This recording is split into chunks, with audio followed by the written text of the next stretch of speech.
try to show you that we are making a change. And that each one of our departments and understand the strengths and the weaknesses in those departments and try to find a way that we can make the best business community that we can by creating better development processes. And that's what we're doing. We have, if you go on, Kara, to the next slide. I am a planner by trade. I've been a planner for over 12 years now. And I really believe that the key to it all is a strong plan. You can't get where you want to go unless you put a plan together and a roadmap in order to get there. You've got to have a plan. And what we did was over a year ago, and many of you that are in this room were a part of this comprehensive planning exercise. We sat down and we said, hey, we've got to involve the community and we've got to figure out where we're at now or we'll never be able to get where we want to be. So we started working on our comprehensive plan for the future. We have a brand new comprehensive plan, and it will be a very useful tool for everybody in this room to be able to pick up that document and know what we expect and how we can help you achieve your objectives as well. Some of the pieces of the comprehensive plan are demographics. Some are future land use. We've got a brand new future land use map. And I was just talking to a gentleman tonight, and we were talking about the Vision 2020 plan that Springfield embarked on some years ago. And we both admire greatly the person that was in charge of Springfield at that time, Fred May. He was a wonderful person, still is, great planner. And when they started Vision 2020, they did a great job, but there was also some flaws. And anytime you have a great plan, it can do one or two things. You can either set that plan on the shelf and be proud of yourself that you adopted a neat plan, or you can figure out a way to implement that plan. You can't implement the plan without good zoning ordinances. We don't really like to refer to it in the City of Ozark as zoning ordinances, more a unified development code. We want to be able to take all of the situations that you deal with as a developer and create the most flexible zoning ordinances that allow for creative design. There's a lot of designers in this room tonight too, and when we talk about trying to put mixed-use projects together, it's all about the design. Where you put the road, how you design the landscaping, what uses you put next to one another. We know that, and we know we've got to work on these zoning ordinances. The world's not black and white, and neither should your zoning ordinances. The world is gray, and we need to have some flexibility built into those zoning ordinances. And I truly believe that we have the Planning and Zoning Commission now, and the leadership and the chairman position of that Planning and Zoning Commission, to where we can take these new ideas to them and be able to start changing some of those things and create an amazing, amazing Ozark with some of the land uses that we're going to see come before us. So transportation, guys, we grew. If you look at my map over here about the infill opportunities, I think you'll notice, if nobody knows what that is the city limits of Ozark right there. And I think you can kind of tell from that map that we grew in more or less a shotgun leapfrog type of a pattern.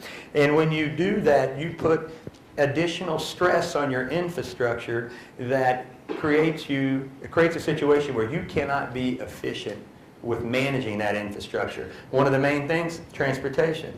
You go into a small town, you start allowing subdivisions to be built, you don't pay any attention to the impact that's going to have on transportation, and you have all of this traffic on small county roads that weren't designed for that. So we know transportation is one of the key challenges that we've got to deal with, and we're going to, and I'll show you how in just a minute. Utility availability, another key. We know you got to have water and sewer to be able to develop, and now we've got a sewer master plan, and we're working on a water master plan, and we're putting all those things in place so we can focus on infill development opportunities, which again makes your infrastructure system more efficient. Economic development, that's why we're here tonight. We've got to find ways to create new revenue sources and jobs so 80% of the people that live in Ozark don't have to go to Springfield to work and to spend their money and to play and to entertain. We would like everybody to be able to live here and stay here and create a truly sustainable quality of life in the city of Ozark.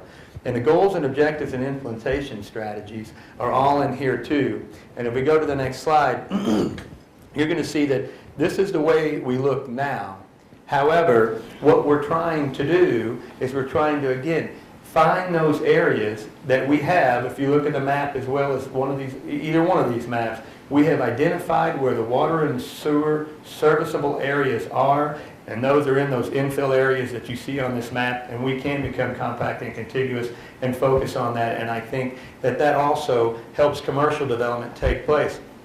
Whenever people ask me every day, how come we don't have a Ruby Tuesdays like Nixa? How come we don't have this restaurant like Nixa? How come we don't have something? And I'm not picking on Nixa, actually. We're very good partners with Nixa. We work with Nixa a lot now. We realize it's a regional focus, so we need to do that. But it's because that we haven't developed in a density pattern that we need to do. And some of these new concepts that we want to bring to Ozark, they're concepts that they're practicing everywhere else in the country. We simply got to be able to create the processes for you to be able to put these here in our area. Town centers and urban villages. You know, we've been working very hard on our downtown, and you can go to the next slide. Very hard on our downtown.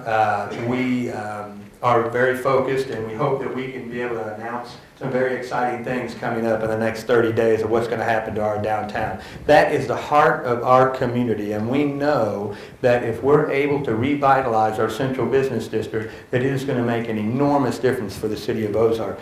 One of the things we have done is we have put together a tax increment financing district that encompasses the entire area of the downtown. We've got 4 phases to that TIF district, and we know that it'll be utilized, and we hope that it'll be utilized, and we're ready to put that into play. So creating town centers is going to be very, very important for Ozark, and you're going to see that happen coming up in the next year.